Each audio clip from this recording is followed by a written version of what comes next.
One day, a wise farmer was resting under a large tree when a young, arrogant man approached him. The young man scoffed. "You're old and useless, just wasting away. I, on the other hand, am strong and can do anything." The farmer simply smiled. He pointed to a large, heavy boulder nearby and said, "Can you move that rock?"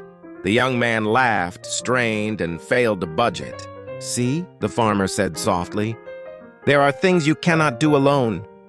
He then called over several other villagers. Together, they easily moved the boulder aside. The young man watched, his pride deflating. The farmer put a hand on his shoulder and said, "Strength isn't about what you can do. It's about what you can do together. Before you judge others, think." In a small town, there lived a farmer named John.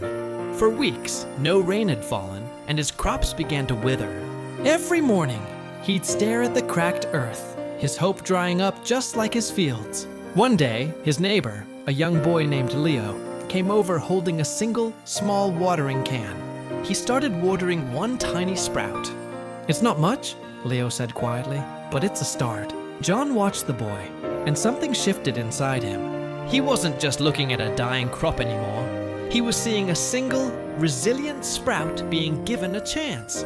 The next day, John didn't just worry about the harvest. He took out his own can and joined Leo, focusing on one plant at a time. It wasn't about saving everything, but about cherishing what he could. This week, remember that even when things feel overwhelming, focusing on one small act of kindness or one small reason to be grateful can change everything. Have a wonderful week. One day, a wise old farmer's only horse ran away. His neighbors came to console him, saying, "What terrible luck!" The farmer simply replied, "Maybe." The next day, his horse returned, bringing with it 7 wild horses.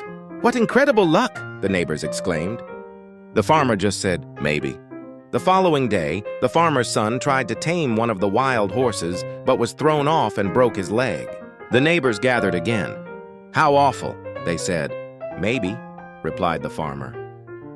The day after, military officials came to the village to draft all able-bodied young men for a war, but they passed over the farmer's son because of his broken leg. The neighbors looked at the farmer in awe. "What wonderful luck," they cheered. The farmer just smiled and said, "Maybe." Before you judge a situation, think about it. Maybe you don't see the full picture. Old Man Hemlock was the wisest farmer in the valley. He said the crows that circled his fields weren't birds, but messengers. One evening, I saw him standing in the corn whispering to them. The next morning, Hemlock was gone. The townsfolk searched for days, but as the sun set, I saw the crows again. They were flying in a single, straight line away from his empty house. And in their beaks, each one carried a single silver hair.